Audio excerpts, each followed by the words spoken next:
Yeah. Hey Sean, what's going on? Thanks for having me. No problem. What's going on? Will was busy, so called up some Busy reinforcements. having babies. That's what Will's busy on. Yeah, congratulations, Will. Welcome to the new arrival.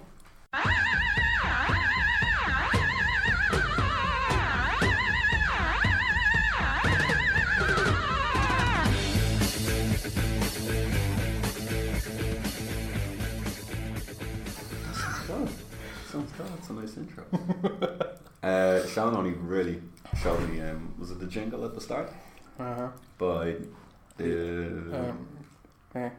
what do you call the name of the band again? Osmonds. The Osmonds. I thought it was Crazy Awesome. Well, it's Crazy actually Awesome. Crazy Horses.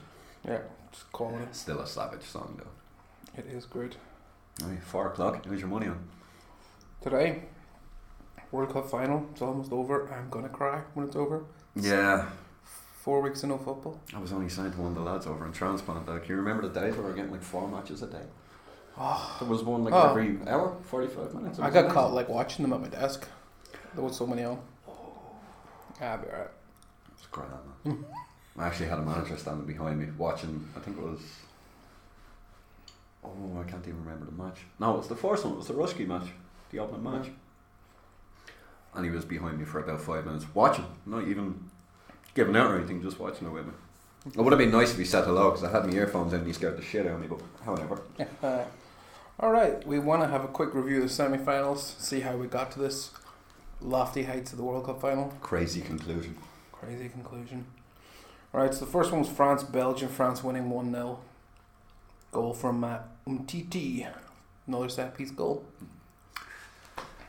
Set piece or not set piece, it's still a goal. There's been a lot of chat about that, especially about England scoring from set pieces, but Still counts. they got to the semis. There's been a lot of set-piece goals this tournament. Has a lot of penalties. A lot of penalties, but the penalties has a lot to do with VAR picking up on people holding. Extra drama. It's good though, because that holding is a pain in the hole. The way? Holding people in the box. Yeah, man. That's a complete ball. So the fact that the VAR is getting rid of that, I'm all for it. But it adds that little bit of spice, especially when it's like the 5-10 seconds when they're like showing the replay of what's happened and stuff. And people thought that would be like would take away some drama if you had to slow the game down, but it's been added. If anything, it's raised it by about 120%. It's been amazing. I Here's wonder, funny. it will be in for the Euros, no doubt. Oh, I'd say definitely. I'd have to. Slightly improved. Anyway, what do you think of this game? Belgium, France. Yeah. Tetchy. I think the 2 semi-finals have been a little tetchy. Knockout football. Yeah. It's not like, Smart football, it's not gone Yeah. 100 well anymore. yeah. I'm looking for Belgium though. I was looking for Belgium to get into the final at least. Being a Liverpool fan almost makes like every game seem tetchy. It's like very tetchy every- the last 2-3 years. every game seems slow compared to watching Liverpool. So Yeah, man. you're just like like screaming at the table because it's still 0-0 after 5 minutes. It's like, somebody score. you see every time someone picks up the ball at the back, you're just like, right, go, and then they slowly build up possession. The thing and I you're can't believe what? is that Dejan Lovren is in a World Cup final Why don't you believe that? because it's Dejan Lovren. Dejan Lovren's one of the best defenders in the world. Did you not see that interview where he claimed he was one Well, of the out of his own mouth. good old Dejan. Dejan, I like him. Don't get me wrong. Give it. Hey, Still remember the day he joined us and his There's first no- match he hit the crossbar. And if that would have went down, I'd still think he would have had a better Liverpool. What am I saying? no, look, I've told everybody this, and actually, funny, Klopp said something similar. Although Klopp was a lot nicer to him. He's like a 80-20 player. 80% of the time, he's Yeah. perfect. 20% of the time, you're like, oh, Dejan, not There's again. just- when it's tough, if it's 1-0, 2-0, or say 2-1, and we're at Anfield and we're under the cosh, more often than not, he's gonna swipe a ball somewhere that he didn't intend to swipe the ball at. Yeah. Don't get me wrong, brilliant defender, strong defender, beast of a man. He wants. He's very committed to whenever he goes to. When he does, and that's that. He almost overcommits. Yeah, Tends to that's when where he, his mistakes come from. and then he tries so hard, he keeps messing up. But he's in the World Cup final. He's in the World Cup final, and nothing. He's made in me- 2 finals this year. What made actually. me really happy was his was when he nailed Harry Kane at the halfway line. Yeah. And everyone was like, how did he not get booked for that? And I was like, well, maybe the ref had watched Harry Kane this World Cup. Yeah. Because your reputation goes before you. Even if people don't say it about Kane, he's very good at buying free kicks. So the ref was probably like, Harry Kane made a little bit of more of that than he needed to. Like, I mean, there's nothing against Kane for doing that. Everybody does it. It's everybody looks for him. It's modern football. Everybody's looking for an edge. Everybody sort of makes the most out of things to buy a free kick here or there. But he's done a lot this World Cup in games, especially against Colombia. And then, of course, you know, sometimes that comes back to bite you where a referee won't be lenient to you. True. Look at Neymar. Referees want to give him nothing this World Cup. I think, I don't want to say embarrassment, but there was a link on Facebook that I clicked into when Brazil were still in it, and where a school in England stopped kids from beating Neymar. Yeah. Or it was something to that effect anyways. The kids were and they were diving. Oh no, they stopped football because the kids were diving and just giving it was like the 6-year-old football team was stopped because the kids wouldn't stop diving. And being Neymar. Being Neymar. You're what like, you want to be when you grow up, so you're like Neymar. You're 6. Your opponent is not strong enough to injure you. Yeah. You need to wrap yourself around the tree at 6 years old and come out walking like you're resilient. But even that, like the strength of their person is against them. Like unless they're an absolute freak, they're not going to be able to hurt each other. Not at 6. Clash, and that'll be it. They reckon for boxers that you should have them, like if you want your kid to be a boxer, you should have them boxing with no gloves and no wraps, with like someone his size at like 4 or 5. Yeah. Because they can't hurt each other. Because they can't hurt each other. They won't do any. So what you do? Wonder could be illegal betting on that? Like that's what the idea is that you can learn proper ways, because if you don't throw a punch properly with no wraps on, you'll hurt yourself. Yeah. And you're obviously not going to be throwing as hard because you know you're going to hurt yourself if you connect with someone's forehead with your bare fist. You break your fingers. You're break a few knuckles there. So the idea is that you'll learn technique far better that way than you would with something soft. And by the time you become older, like if you're learning boxing and a guy has a pillow on his hand and he can hit you 1,000 times and you think you don't feel it, that's doing more damage really than someone not throwing full power. You know, and they'll hit you once and they'll be like, oh, now my hand hurts, like I'm not going to do that again. Wrap it around, start chopping with the left. Yeah, the idea is that when you're really small, you can't really hurt each other too badly, so that's when you should learn, and you know, when you grow up you always have that technique. That is a theory anyway in fighting. We should probably get back to what we were meant to be talking about. World Cup. Alright, so anything you want more to say on France Belgium other than that France are like a machine these days? France are ridiculous. On paper or out in the field, France are ridiculous. Yeah, and they don't try and dominate games. Only the game against Argentina did they really step it up a level, and even then Argentina were pretty poor defensively. So well, they haven't got Messi in defence, have they? They don't have Messi. Yeah, Messi can't play centre back either. No doubt he's tried. I'm sure he could. I'm sure he'd be decent enough. Could read the game well back there.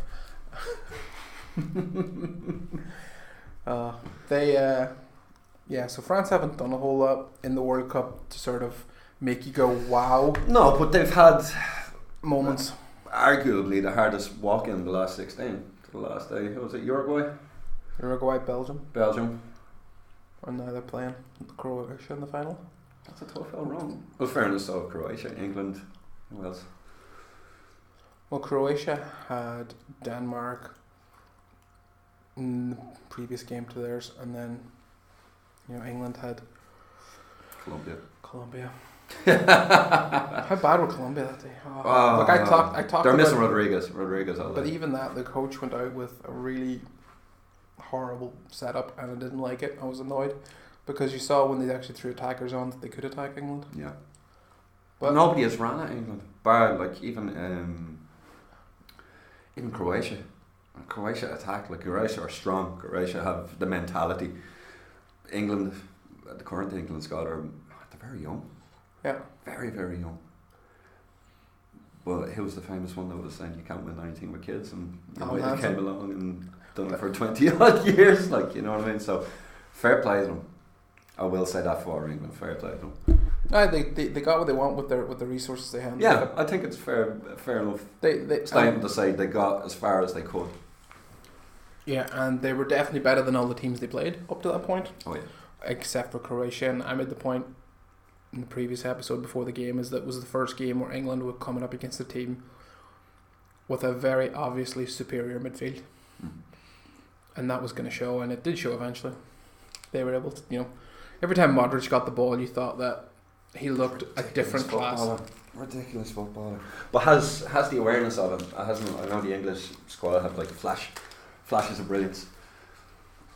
And they can pummel you, and they can break fast. Sterling is still a rocket. Well, the funny thing about the problem England have is when they picked Henderson does what Henderson does. Yeah. They've picked Dele Alli and Lingard either side of him, and it was the first game where they were kind of playing deep in midfield as if they were trying to get on the ball like midfielders. Every game up to now, they were kind of like they were always pushing forward, looking to score, as opposed to trying to get on the ball and play. And it's because that's not what they do. They're not used to doing that at their clubs. They're not the playmaker. Dele Alli isn't the playmaker at Spurs. That would be Christensen. And you could see Luka Modric, similar enough player to Christensen. Why did I say Christensen? I'm Christian Eriksen. Christian Eriksen. I knew who you were on about. I'm just thinking about Max Christensen from Ingolstadt in German second division. I was playing FIFA out there. It's in my head. It explains. But even at that, Jordan Henderson. I'm a Liverpool fan. I love Jordan, but sometimes he can make the odd snafu. Well, he's functional. He is. He's a strong midfielder. His passing game, his accuracy game is greatly improved. But where he has problems is that you see when Modric took the ball and he was faced with Dele Alli. Yeah. Modric sort of would drift back a bit as if he's being pressed back, and all of a sudden he'd turn and he'd face Dele Alli with the ball as if he had no care in the world that Dele Alli was standing there. Just the confidence. And then he would play a ball around Ali into the space that Ali left behind. And it's that idea that he knows what you're going to do, and he's not one but worried. And he has total faith in his ability that you're not going to get the ball off him. It's the confidence. And that he will make something out of it. When you see Henderson get the ball, part of it is tactical, that he's constantly putting it forward to Sterling. But he's side to side. Handel does a lot of side to side. Yeah, but like when he does get it, he doesn't want to hold on to it for very long because, like probably a lot of people think, you don't want to lose it. He doesn't want to lose it, and at Liverpool, there's that fear of losing the ball instead of passing like a risky ball. But yeah, like 50-50 chance of he getting doesn't it. he doesn't have the confidence in the ball that Modric has. Like I said, Modric does not care that there's a player on him. He has no fear of that player. Whereas Henderson might pick it up and he goes, "If I lose this ball, I'm in trouble." Yeah. And so he's starting the back foot. So he doesn't want to lose it. So it's constantly, like you said, sideways passing, backwards passing, whatever's easiest. Anything other than having to bring the ball forward. And the funny thing is, he doesn't have to do that at Liverpool. Liverpool built a system where he doesn't have to do that. He has players who do that for him. Yeah, but he's still passing it to them players. So that's the only difference, is that they get into positions to take it off him. Yeah. And they have guys like Wijnaldum who He's a strong. Hendo is a strong midfielder, a strong defensive midfielder. That is his job. That's his job, and that's what his job is at Liverpool at the minute, because he's so many around him who just. He's got high stamina, so he's able to sort of pick up those loose balls every single time. Yeah, second balls. Keep going, keep picking it up, keep giving it to somebody else. He needs players with him. Like I always thought when Ox played with him, Ox was able to bring the ball forward quickly, and maybe England could have done with him, because he's able to push forward. Especially what he's done at Liverpool. He's just come leap and bounce. I was kind of remember when we signed him. We don't need to turn this into a Liverpool podcast. That was me plan, Sean. Anyway, look, actually, we can do a separate one of those. No, Will's gonna love this when he listens back to it. Will, just have one. Just a full Liverpool podcast would be good. Sean, we're taking over. Well, Will loves to bring up Man United all the time, so. Or there could be a bit of dodgy discussions throughout the season coming and saying. Oh yeah, we'll work it out. We'll bring it on. Looking forward to it. Right, but in saying that, who's your money on? France. France all day. Well, France have been. They've been. France can't go 120 minutes. They've been rigid. If it goes to 120 minutes. Croatia said they weren't tired going into the England game after playing 120 minutes twice. Yeah. They played 120 minutes again, so they've played 90 minutes more than France. And with a day less of rest. it's got to catch up on them eventually. But I think the way France defend, they're very hard to break down. They won't make the mistakes England made. No. They also have players like Kante, Pogba, Matuidi, Varane, centre half. Varane's a beast. You know, you look at the way that Griezmann has sacrificed himself for the team. He drops into midfield. He picks the ball. They have a lot. You know, their midfield is probably better than Croatia's. Like Modric is probably still the best midfielder in the pitch, but overall, I would say France is the better. Oh, between the two midfields, but yeah, overall, and then you have Mbappe, who they leave up there. Even though he's playing right wing, they tell him not to bother defending. He just waits for his chance, and if he gets a chance with Vida or Lovren, we'll just see how good you are then, Lovren. He'll earn his money. He will. Lovren will earn his money. It's going to be good. Like, it's going to be tight. France could be another 1-0 for France, because that's just the way France do it. Croatia can score from anywhere. They don't need a set piece specifically to score a goal. They can score from open play. I'm just wondering, actually thinking about Croatia, because we'll just talk about England-Croatia, because one of the best players on the pitch was a player who was supposed to be injured in Vrsaljko, the right back, and Ashley Young could not seem to control that left side like he'd done in other games, and he was just bombing forward all the time. Supposedly injured too. Supposedly injured, and he went. Did he go the full 120 minutes? No, that I can't recall. I'm fairly sure he did. And I'm like, you were supposed to be injured. Yeah, the left back actually came off injured.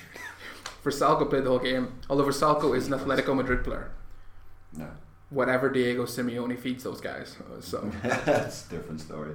It's different Best gravy. not to ask. Like that's just the it's different correct. So just want to talk about England Croatia semi-final game. Like I said, Croatia the better midfield.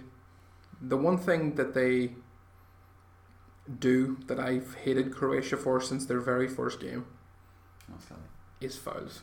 They commit a lot of fouls. Yeah. And they do it on purpose.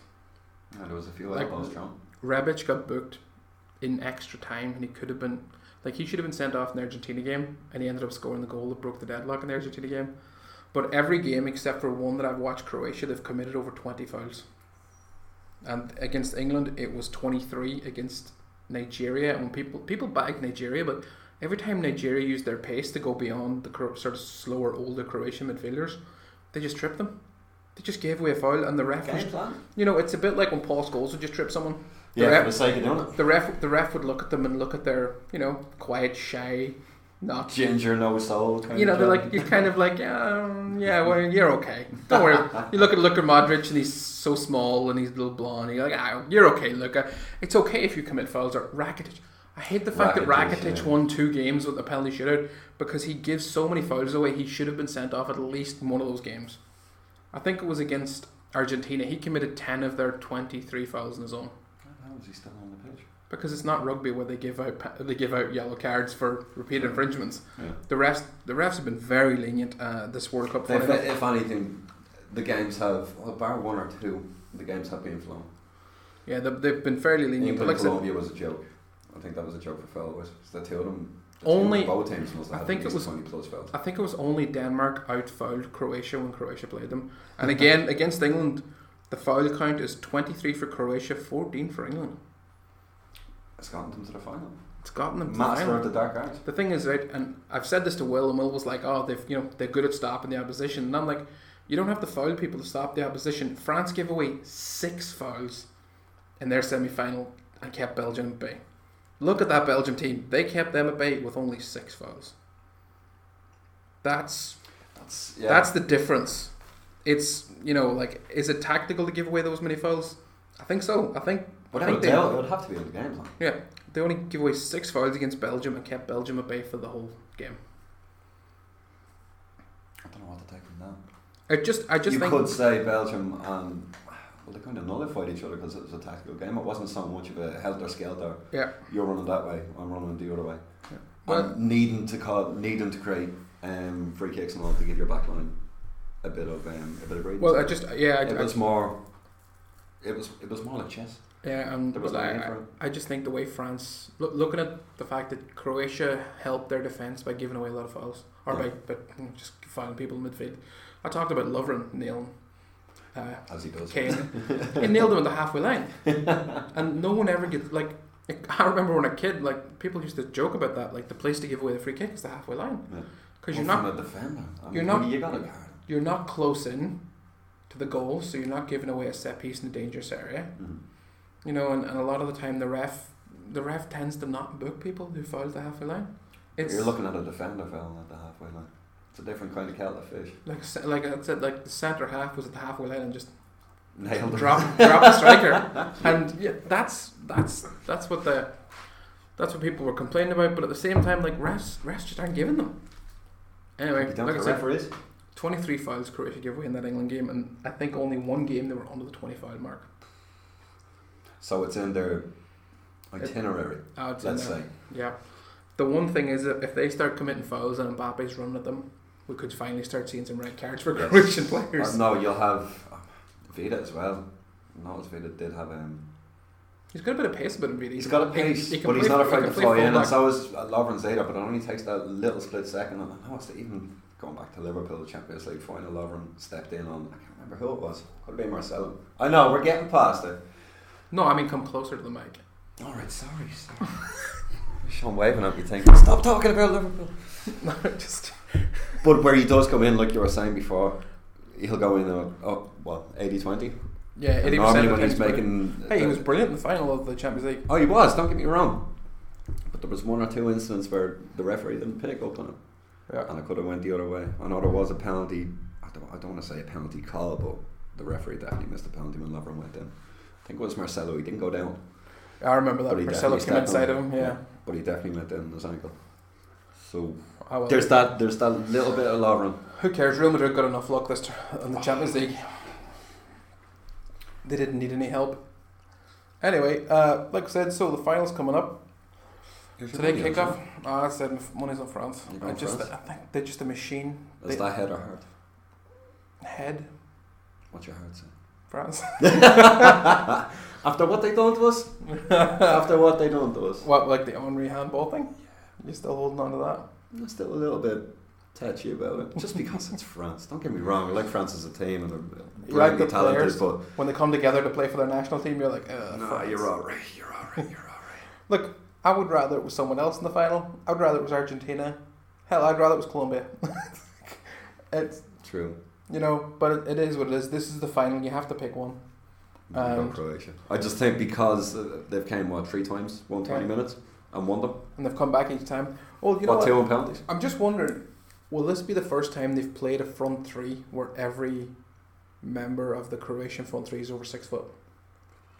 Because obviously you've got Mandzukic, who's a big striker. You've got Rebic, who's about 6'1", coming off one wing, and he's a striker as well, but he's like a bull. He's so strong. And then you've got Perisic, who's at least 6'2". like these guys, tanks. These guys will throw their weight around attacking crosses. And but that early in the match, are you going to go? Are you expecting Croatia to go? I think Croatia. An hour from minute Croatia won't, because you see against England they started very slowly, and I'm wondering. Well, I'm wondering if they were conserving energy for the second half, because it's not how fast you start, or it's not how strong you start. It's how strong you finish. Yeah. And they finished all their games strongly, even if they started them badly. And I think maybe that is because of the amount of time and the amount of work they've had to do getting this far. But they started very slowly against England, and then they started picking up the pace in the second half. Second half they destroyed them. Not so much destroyed, but they were just more on top of it than England. They pushed England back. Yeah. Put them under pressure. Versalco was just bombing up that right side, and him supposed to be injured. He's supposed to be. Whenever he's chucking into himself, it's working. Oh my god, they're like Red Bull every 5 seconds. That isn't water they're taking on when they have a water break. Doing some Red Bulls. Full of antioxidants. And something else. I'd say I'm going to go with Croatia just because... Not so because, but just 3 games on the trot, 120 minutes. Decent enough group stages. And it's the fact that it's their first ever World Cup final. They won all their group games, Croatia. First ever World Cup final. Yeah. And their first ever World Cup was 1998. Yep. That's 20 years. Yep. Not too bad at all. They are the 30-year-old. They are the smallest team to qualify for the final. So they're from the smallest country. So there's 4 million people. Since Uruguay did it in like the 50s. I don't remember the exact date, but it's a long time since a team that small. got to the final. What's your prediction, score-wise? 1-0. 1-0. You know what? I've been getting my Boring predictions. final. I have been getting my predictions wrong for a lot of this tournament because I've gone with my head. But at the same time, the only predictions I've got right was that Japan would surprise people. Because I looked at Japan's team in the first game against Colombia, and I know all of those guys. They play in the Bundesliga, they play in Spain. These aren't amateurs coming out of the Japan fucking semi-pro league. No, even the players that do play in Japan has a professional league. You know, those players, they come into Europe, they're good players in Europe, and I remember thinking, this team's going to surprise people because it's a much better team. And they did. You know, they came very close to beating Belgium. What a game that was. That was helter-skelter. That was brilliant. And 2 fantastic goals by Japan too. Yeah. Absolutely amazing. To get past Courtois, what's Courtois? 7. 6-7. And he's... From outside the box? And he's outside. The first goal was brilliant too, where they played it down. They got in behind Vertonghen down the left side of the centre half with the right winger. Was it Haraguchi? And he struck it across. Like he takes a touch and he looks for a man, and then he thinks, well, I don't have anyone to cross to, and he just hammers it across the keeper like an arrow. And then of course, beautiful. You know, Inoue's been absolutely brilliant, and the fact that he was on a free at the start of the World Cup and is going to... He's been picked up? Real Betis. Oh, nice one. Because he was at Eibar, I think, last year, and he left then when his contract ran out in Spain. He is class. Like, I know he's 29 or something, but he's class. His goal in that game, we just stepped the man and whipped it into the bottom corner. And it's the actual side Courtois on. This is what and he just put it in the bottom corner. Makes it more even beautiful. It's so hard. He hits it, and he scored whatever 2 or 3 goals like that coming off this wing and hitting it across the keeper. So it's clearly something he's good at. He'll do Real Betis very well. He'll help them out. He's a quality player, and you know it's the World Cup's showing that it's about the team instead of the individuals. Oh yes, without a doubt. You know, and look at Argentina. Look at Argentina. Argentina have the best player in the whole world. You can say that about Germany as well. The team. But there's a mixture. It needs to be team and talent. But their team thought that they just had to show up. Yeah. Like, I don't know if you watched some of their games, like especially the game against South Korea that they lost, where they just passed the ball side to side. Even when they got up to the end line, they would take it out to a winger, back into the centre, out to the other winger, back into the central, out to the right back. And if Joshua Kimmich isn't in space to put in a cross, no one put in a cross. They never went forward with the ball. And all you had to do with Germany... losing the ball. All you had to do if you were facing Germany was pack your box and wait for them to misplace a pass. And Spain did the same thing. They just passed and passed and passed. It went nowhere. You know, like when... You know, well, what, the last, say, 8 years? Tick-and-tack of football? Pass, possession, quick, turn around. Well, that's come to the death. If you talk to, or if you ever hear the guy who's sort of famed for bringing it back, possession football, Pep. Yeah. Pep hates it. He'll tell you he hates it. He said the way he played was that he would play possession, but he wouldn't play it in the middle of the pitch, and that he would play it to the wide areas. So you'd have either, for Barcelona, he'd have, say, Iniesta pulling out to the left to play with the left back and whoever was playing left wing. And they would play possession football out there. And it would force teams to start to drift. Mm-hmm. And once you start to drift towards the ball, breaking it up, they would move it quickly to the other side of the pitch, where suddenly you'll have Messi in space, suddenly you'll have whoever in space. Xavi, like Xavi was... ridiculous, man, them 3. Xavi was amazing. Xavi, people talk about how good Iniesta was. I think Xavi was better. Because Xavi at one time played as a holding midfielder when he came through first. That's crazy. And when you think about his talent as an attacking player, you kind of go, okay, well, he's literally the definition of an all-round midfielder. Mm. For me, he's better than Iniesta, and I've always loved him. Big call. It's not a big call. Iniesta's still good. Well, we'll see how good he is in Japan. Like the 2 of them, where hey, look, it was a quality midfield, unbelievable midfield. So Guardiola's thing was he would use possession to suck a team to one side of the pitch, and then they would move it across the pitch very quickly, and they would hit you quickly. And then whenever they would be leading, they would maybe use possession to sort of kill your momentum, to kill you into basically giving up trying to score them. You know, and the perfect example, I think, was when they beat Man United 3-0 in that final. Remember, Messi scored a header? It might have been 2-0. Messi scored a header. Man on the pitch. I think it was Rio Ferdinand in the Manjovic centre half. Messi scores a header. That's saying something. It said something about the quality of the cross and the quality of the player that headed the ball. Oh yeah, without a doubt. Because the cross was nowhere near the two centre halves, but somehow dropped on his head anyway.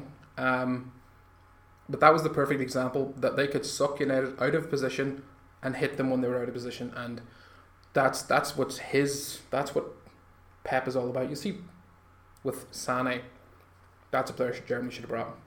Why they dropped him? Why them? What was that about? So they when Man City play with Sané, they get the ball out to Sané a lot, but he's very left-footed. It pulls people out there. He's very left-footed. It makes you focus on that though. And what happens is when you focus on Sané, the players inside kill you. And if you don't focus on Sané, he kills you. And that's kind of where Pep is different to the people who think it's all about possession till the other team falls over and lets you score. No, he's a plan, and that is to suck you to one side of the pitch or the other side of the pitch, and then attack you where you've left the space. And that's been football since day one. It's just space. It's nothing unusual. It's about manipulating where you are so that the other players find space. And he said himself he hates possession for no reason. He hates it. He hates the fact that he's credited with tiki-taka, pass, and go nowhere. It's crazy to think. He's said this in interviews. He fucking hates it. His Bayern Munich team didn't play like that at all. They had wingers. You know, they had wingers and a central striker. No, I haven't watched German football, man. But this is what they had. They had a striker, and they had wingers, like Ribery and Robin. Like it was not the same system at all. No. The only reason he moved Lam into midfield is because Lam had the brains to play that deep line position, where he had confidence to pick the ball up and give and sort of make the right moves that Guardiola wanted. But it wasn't the same system as what he had at Barcelona.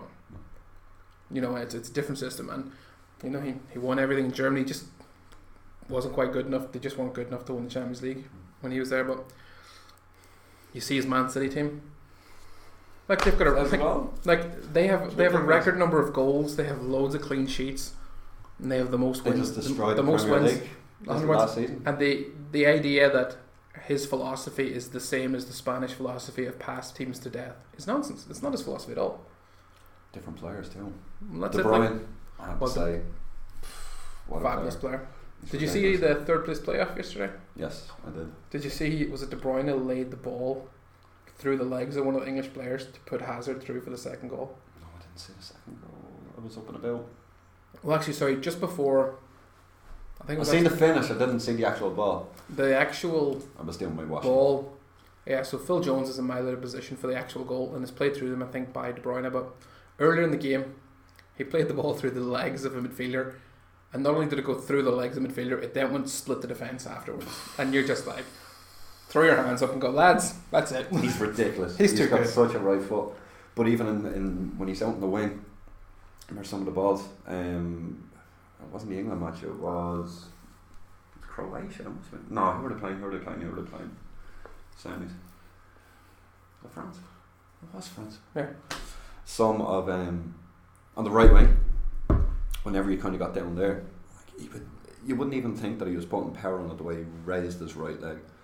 But the precision and the accuracy to put it into an area of the box where you could attack it. Where I can't remember the name of Belgian forward. Lukaku? No, somebody else. No, it must be Batshuayi? No, Batshuayi, come on, yeah, but you talk about like one of the midfielders. But just some of his Fellaini. service is ridiculous. Oh, he can do it all. Ridiculous. He's one of the best players of the World Cup. One of the best. One of my players, anyways, for the World Cup. Big Zombies in the top three. It was. I kind of. You know, it's funny. Like I know Salah became Player of the Year because of all the goals he scored, but De Bruyne, if you were just talking about who's the best player, all rounder. Yeah, Big you're thinking, it was definitely De Bruyne. Now, Yeah. if you're talking about who had the biggest impact on his team, Definitely Salah. probably Salah. Roll on next season. Unbelievable goals. Yep. And Shaqiri? Because Shaqiri now, and at least now, if they lose one of the front three, they won't be trying to play Adam Lallana up there. Hey, don't be speaking bad of Adam. Well, Adam Wood's Lallana's not. admirer of Adam Well, Lallana. he's not a forward, and he's injured half the time. Yes, he had a very, very bad injury that kept him out for a lot of months. But he's also not a forward. Like he's not got that. He's kind a finisher. Of, He's a finisher. He's a good midfielder. Do you know what? If he was fit, he would have been better for England's midfield instead of either Ali or Lingard, because he's a guy who can take the ball and keep it and play passes. Well, his Cruyff torn. As Cruyff, As Cruyff turns right in the centre of the pitch, but sometimes it. you need those. You need players who can collect the ball. You know, as good as Ali and Lingard are, their best attributes are making runs into the box. Yeah, pacey. Getting in there, getting goals, and occasionally setting goals up, but usually they set goals up when they've basically made a run into the box and laid it on for someone else. Rarely do you see them doing what, like I said, Christian Eriksen does, where he's the passer. Yeah. You know, I often wonder if you were to take assists as being the guy who played the pass before the final pass, because the assist always goes to the person who played the final pass. So if you had the assist to the person who played the pass to the person who lays on the assist, I wonder how somebody that knocks it over, or how many of those you get. Like, and I remember that was a thing when I was looking at Firmino. Like he's always laying things off to people. He's always laying things off that lead to goals, but he might be 2 passes back. Yeah, and sets it up though. Starts the attack. He starts the attack, and that's just something. I can't stop you chatting about Liverpool today. This is what happens. Can't be helped. You get 2 of us together.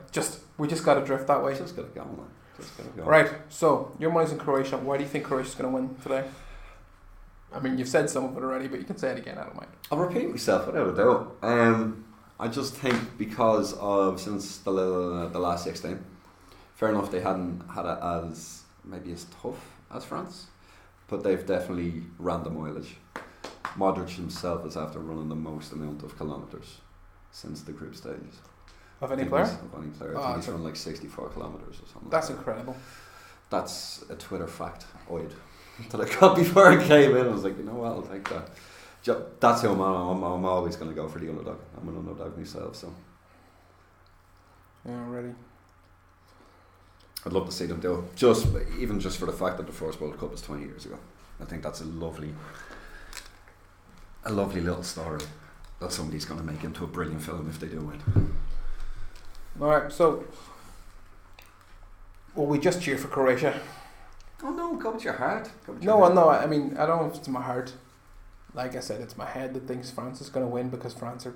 On paper, yes. They've been such a machine, but Deschamps did botch the European final because he sat back against a very poor Portuguese team that he should have beaten. But he didn't have Mbappe. So now if he sits back, he's still got Mbappe to spring on teams. So he's the ice in the hole, is he? Will he sit back and just let Mbappe spring on the Croatian backline? See, that's it. Look, my head says France because of their midfield, because of their defence. It's been so good. But Croatia just will not stop. No, they will. Croatia don't know when they're beaten. They don't know when they're knocked down. And that's what I love about them. They've gone 120 minutes and 3 matches. One day less. They talk about like the turmoil in England's camp. Have you heard about the Croatian FA scandal?